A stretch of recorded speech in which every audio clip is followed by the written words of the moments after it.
Shalom, shalom. My name is Davon Mays, and we are going to continue Kanye, Kyrie, Martin Luther King, and what the Torah says, part two. So we're going to jump right into this. So we left off on skin color does not determine your status. These signs do, which were Shabbat, Tefillin, and circumcision. Deuteronomy 11, 26 to 28. Behold, I set before you today a blessing and a curse. The blessing, if you obey the commandments of the Lord your God, which I command you today, and the curse, if you do not obey the commandments of the Lord your God, but turn aside from the way in which I command you today to go after other gods which you have not known. So again, it's not the skin color, it's the obedience to the commandments. So there was a movie called Gangs in New York, came out a while back, and very interesting. So black and white, these are misleading labels. So Native Americans are often labeled as black, right? But then at the same time, they're called a redskin, right? Then you have Irish, Russian, British, Italians, and Slavic people that, they have differences that are just like the racism we saw with Jim Crow, and they're all over, overall considered white by society, but we know they have different languages and cultures.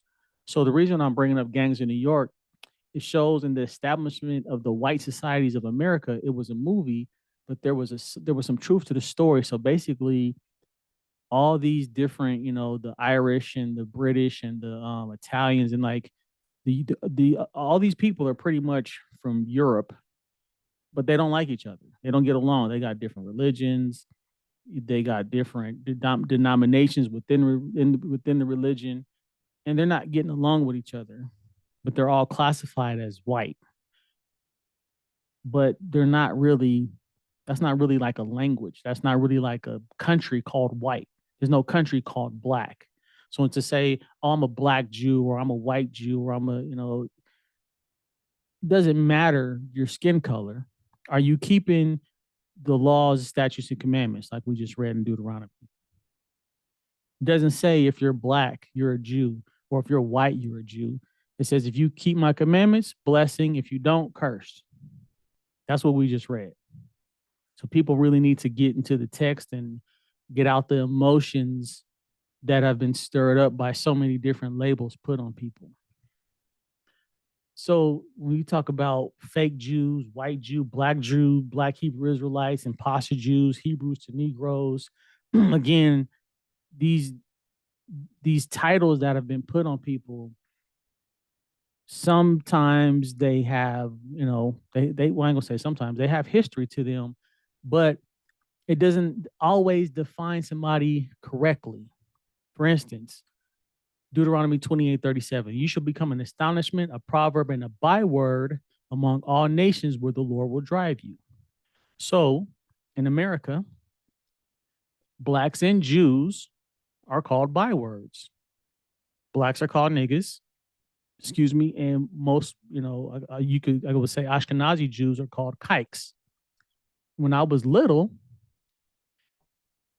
and I'm sure it's different in different places, but I grew up in Park Hill in Colorado. And when I was younger and somebody got over on you, you would say, you Jewed me. I didn't know what a Jew was. I didn't know Jesus was Jewish. All I knew is if you did something that I didn't like, you Jewed me. That's what we used to say. That's like a byword. That's what that is. And we also would call each other Indian givers. If you gave something to somebody and you tried to take it back, oh, you're Indian giver, right? The weird thing is the US government did this to the natives over and over, but the practice was named after the Indians. The United States would give Indians territory and then come take it back, kill them, take it back, and then all of a sudden, the Indians are the ones called Indian givers. So it's kind of weird. But again, bywords. They're not even called Indians. That wasn't what they called themselves. You got Creek, Choctaw, Chickasaw, Cherokee, right? All these different names for Native Americans, but they don't call themselves Indians. That was something given to them. So a byword, a person or thing cited as a notorious and outstanding example or embodiment of something. So Blacks and Jews have bywords on them. It's not something that only blacks have or something that only Jews have, or white Jews, I would say that. Because usually when people talk about Jews, they're usually referring to white Jews. Only here recently have black Jews and black Hebrew Israelites come into the conversation in the last, let's say, even 50 years. So before that, most people just talked about Jews. And I'm speaking from an American's perspective. You know, so from one time I was younger and what I heard my grandparents talk about, I never heard my grandparents or aunts and uncles talking about Jews that were black,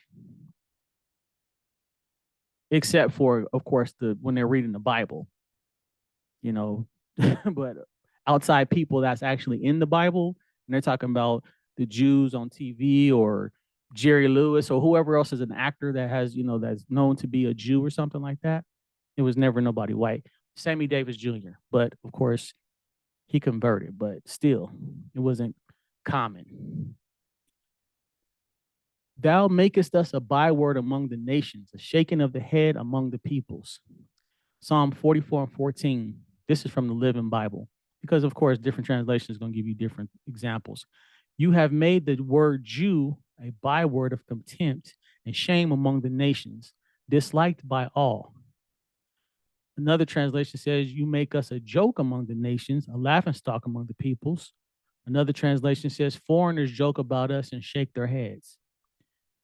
So this byword has been going on for a long time. It didn't start in America with the black Jews or the Ashkenazi Jews.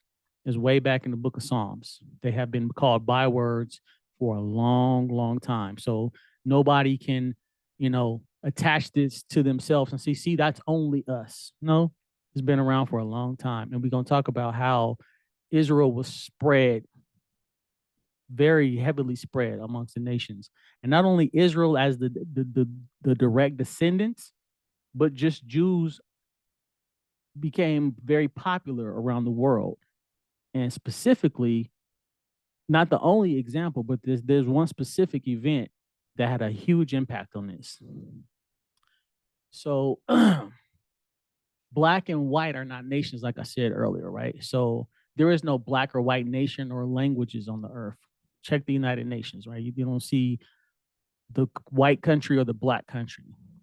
There are African, European, Caribbean, Russian, Spanish languages, right? English has 1 billion, 132 million speakers. Mandarin, over a billion speakers. Hindi, 615 million. Spanish, French, Arabic, Russian, Portuguese. These are like the top spoken languages in the world. And none of them say white or black. Why is that? Because there's no white or black languages. These labels are very misleading. So to call somebody a white Jew or a black Jew is very artificial. They're just Jews. They're just Israelites. It doesn't matter what their skin color is. If they're not keeping the commandments, it doesn't matter. We need to get over this hump. Many of the people of the land became Jews.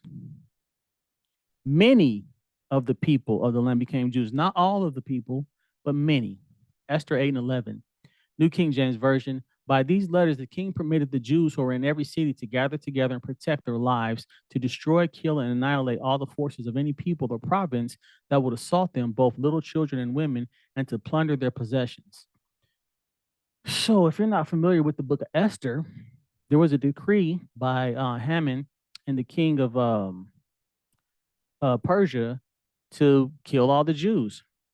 Mordecai would not bow to Haman, and Haman made a decree along with the king. Oh, we're just going to kill all of the Jews then. Since one won't bow to me, I don't like none of them, right? Haman was Edomite. Haman was a descendant of Amalek, which is a whole problem, but that's what's going on here. So why is this important? Excuse me. Fake Jews, white Jew, black Hebrew Israelites, imposter Jews, Hebrews to Negroes, right? Let's get into why all these titles right here don't really mean much, because you're a fake Jew if you're an Israelite and don't keep the commandments. That means you're fake. When you acting like something, but you're really not representing, like if you were blood and never got quoted, right?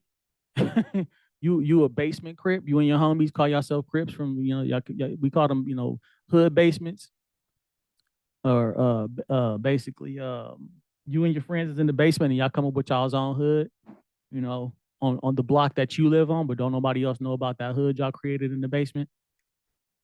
So Esther 1:1. Now it came to pass in the days of Ahasuerus, this was the Ahasuerus who reigned over 127 provinces from India to Ethiopia. From the Strong's Concordance, Akashvarosh, king of Persia, Esther 8:17. And in every province and city, wherever the king's command and decree came, the Jews had joy and gladness, a feast and a holiday. Then many of the people of the land became Jews because fear of the Jews fell upon them. So if we're dealing with 127 provinces from India to Ethiopia, that's a lot of places. That's a lot of places. And not all these people speak the same language. They got different cultures. They look differently. You can argue they're people of color, but they're not all African. They're not all what we call black today. Indian people will not identify as black. They will tell you, no, I'm from Bangladesh. I'm not African American. Africans from Africa will not tell you that they're black. They'll tell you, no, I'm Ethiopian, or, I'm from Ghana. They'll tell you their culture. They'll tell you the language that they speak in that culture. They do not identify as black people how we like to identify over in America. And I ain't gonna say we like it, but that's what we identify as black in America. So 127 countries. So let's look at this. Blow this up real quick. So from India to Ethiopia.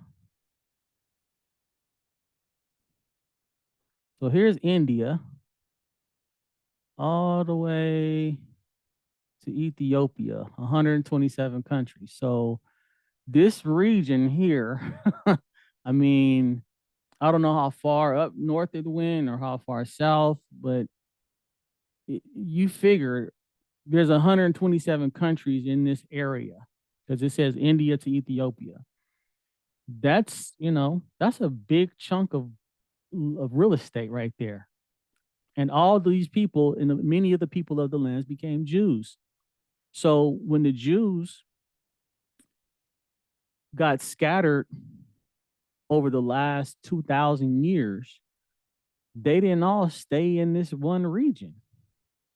If 127 countries, you got to figure all the wars and famines and marriages and business and traveling and just exploration. These people moved around the world. China's right next door. You got Africa. You got Europe up here. I mean, Turkey. Like, you got all these international places that people travel to try to isolate Israel to America during the slave trade is like, what kind of research are you doing? It's very it's very limited to say, oh, only the Jews were taking in the slave trade. First of all, a huge country like Africa, to say that they were the only ones that was put on these boats and brought over is kind of ridiculous. For sure, many were, but to say only them, very unlikely. And if you wasn't in Africa, if you was in these 127 countries, you probably didn't end up in the slave trade, and your people could have went all over the world. All over the world. Interesting, in, for instance, Hawaii, their high priest is called the Big Kahuna. Sounds a little Hebrew to me. Look up Kahuna in Hebrew. Kohen. Priest. So we got to get out of the mindset of only blacks in America are the Jews. It's just not even responsible to say such a thing. So, moving on. Let's bring this back down. So, to recover the remnant of his people who are left. Isaiah 11 through 13. It shall come to pass in that day that the Lord shall set his hand again the second time to recover the remnant of his people who are left from Assyria and Egypt, from Pathros and Cush, from Elam and Shinar, from Hamath and the islands of the sea. He will set up a banner for the nations and will assemble the outcasts of Israel and gather together the dispersed of Judah from the four corners of the earth. And also the envy of Ephraim shall depart, and the adversaries of Judah shall be cut off. Ephraim shall not envy Judah, and Judah shall not harass Ephraim.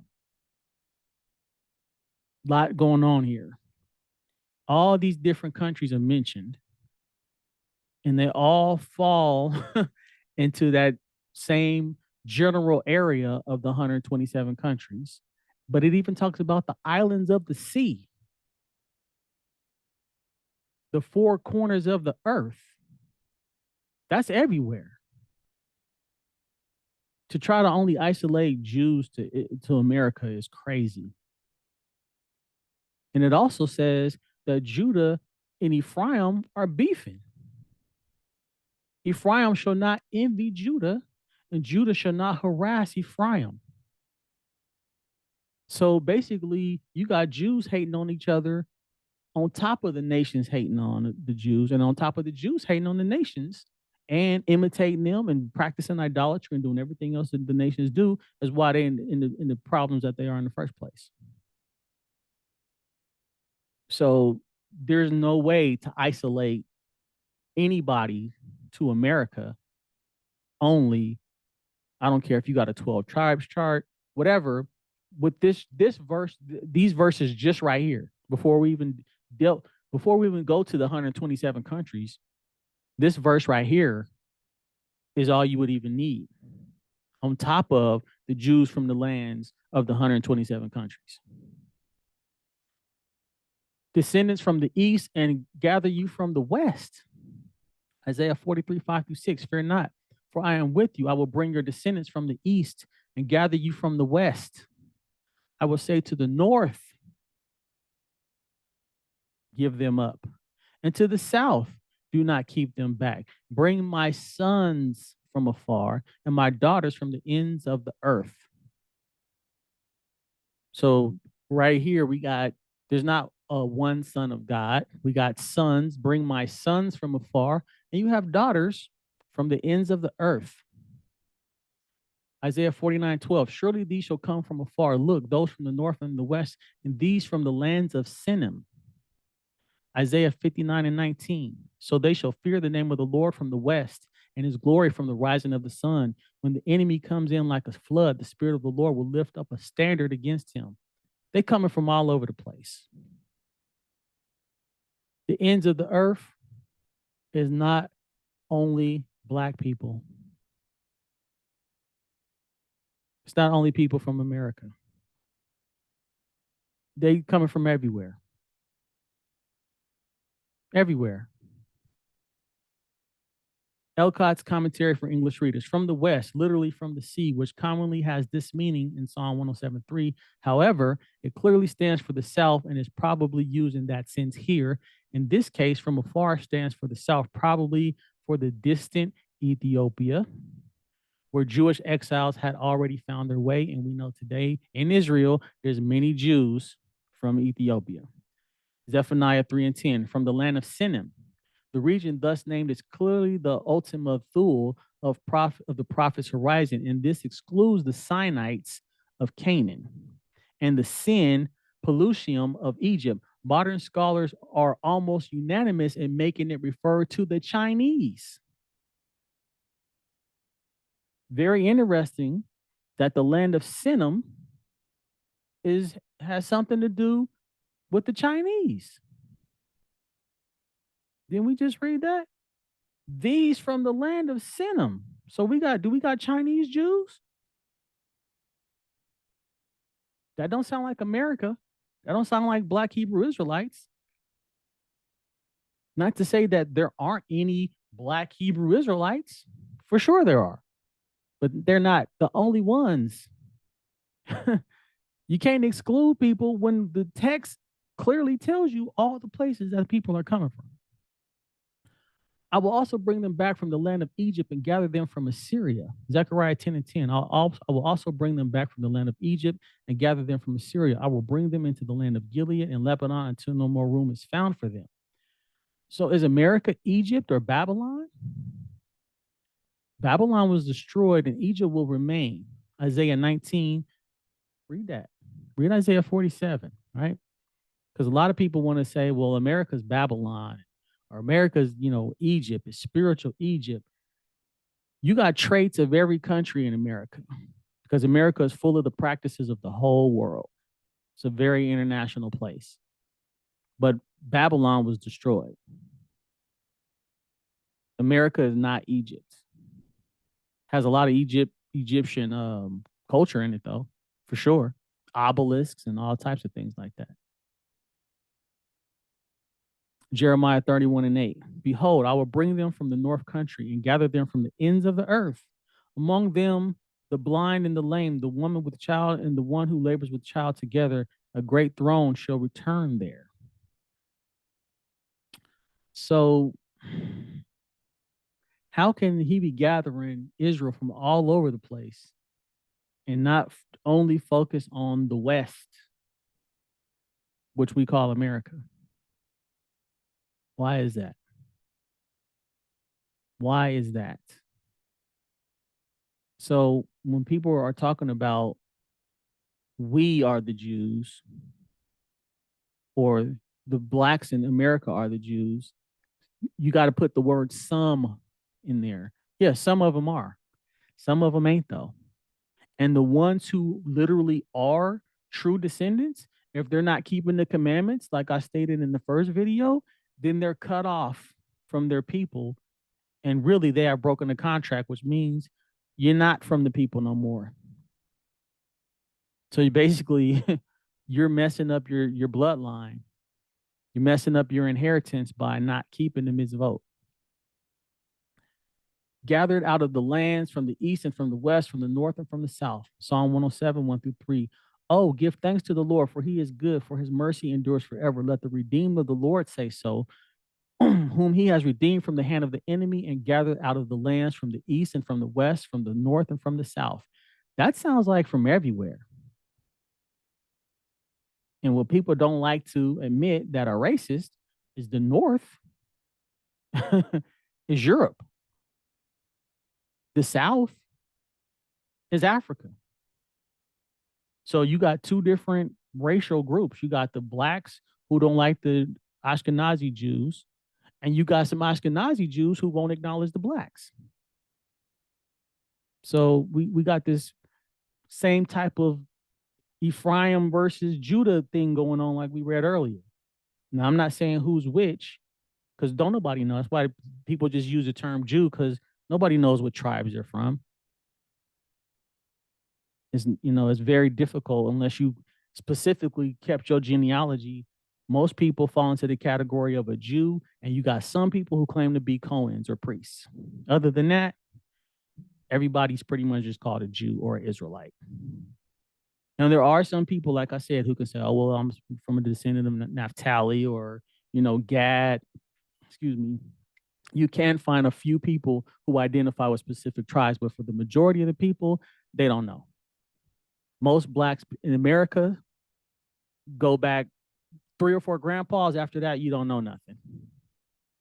Really. I mean, with the genealogies and the technology today, you could probably do a little bit more digging, but on average, most people go back 3, 4, 5 grandmas, but beyond that, they don't know too much. So 1 Kings 14:15, the Lord will strike Israel as a reed is shaken in the water. He will root up Israel out of this good land that he gave to their ancestors and scatter them beyond the Euphrates because they have made their sacred poles provoking the Lord to anger. Again, sacred poles, all these things that the nations practice, they was doing that a long time ago. So again, the Euphrates is way over by Iraq. They're going to be scattered beyond the Euphrates, that means they ain't in Africa no more. They're not in Israel. They way across the land, which would then have them be scattered even more. They shall declare my glory among the Gentiles. Isaiah 66:19. I will set up a sign among them, and those among them who escape, I will send to the nations, to Tarshish and to Pul and Lud, who draw the bow, and Tubal and Javan, to the coastlands of afar off, who have not heard my fame nor seen my glory, and they shall declare my glory among the Gentiles. That's Israel's job, to be a light to the nation. So wherever they got scattered, they're able to teach Torah to the Jews. I mean, to the nations. They're not supposed to go around talking bad about people. If people are ignorant of things, you don't diss them and disrespect them. You're supposed to be teaching them Torah. You don't declare God's glory by calling people names based on where they was born at, as if they had a choice. And everybody knows what I'm talking about when I say this. I don't have to say no names, but everybody knows who stands on corners, yell and screaming at people and argue with people, being very disrespectful, crazy, terrible language. If you do have the truth, don't nobody want it from you, because you don't know how to talk to nobody. The cussing and the disrespect is just crazy from so-called Israelites. It's amazing. Like, wow. Isaiah 14:1. For the Lord will have mercy on Jacob and will still choose Israel and settle them in their own land. The strangers will be joined with them, and they will cling to the house of Jacob. A lot of Jews and a lot of Israelites don't like these verses. They want to be isolated. They don't want nobody to be able to be down with Israel. Why is this? Zechariah 14:16, and it shall come to pass that everyone who was left of all the nations which came against Jerusalem shall go up from year to year to worship the King, the Lord of hosts, and to keep the Feast of Tabernacles. So everyone who was left of all the nations, that's a lot of people, all the nations. So if you survive this last war, you're going to go to Israel to keep the Feast of Tabernacles. That sounds like people that ain't Jews are going to get down with the Jews.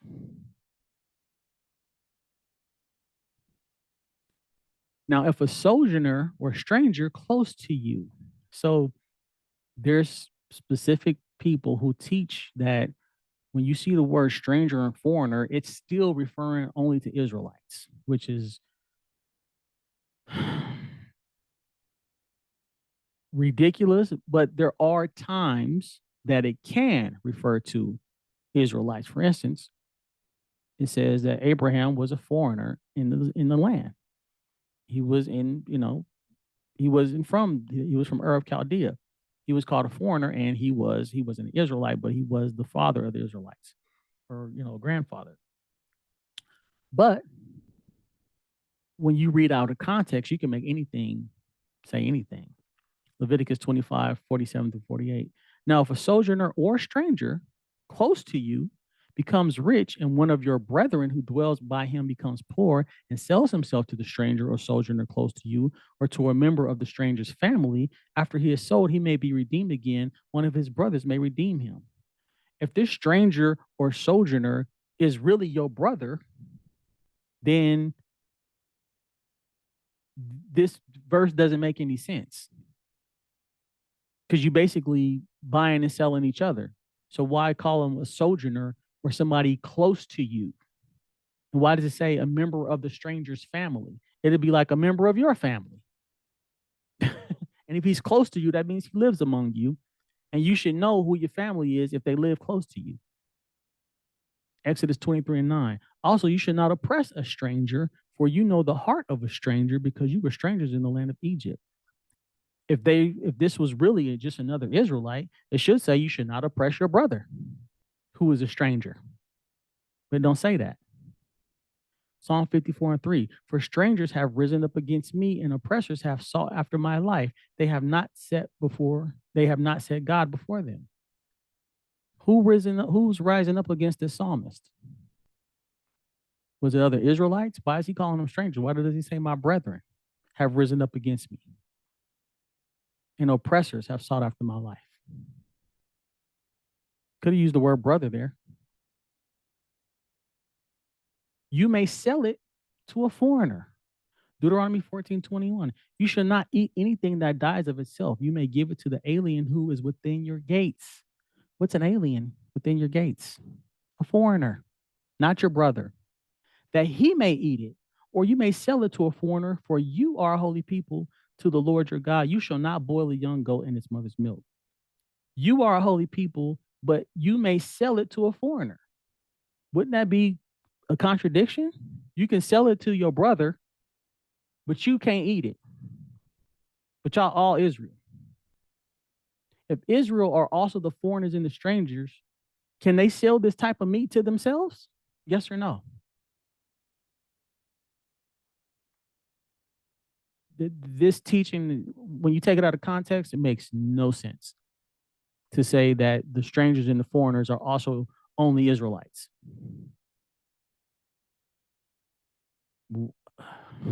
Again, when people want to just isolate Israel to themselves, they'll do anything and they'll say anything. So I'm gonna stop there. Again, a lot to digest.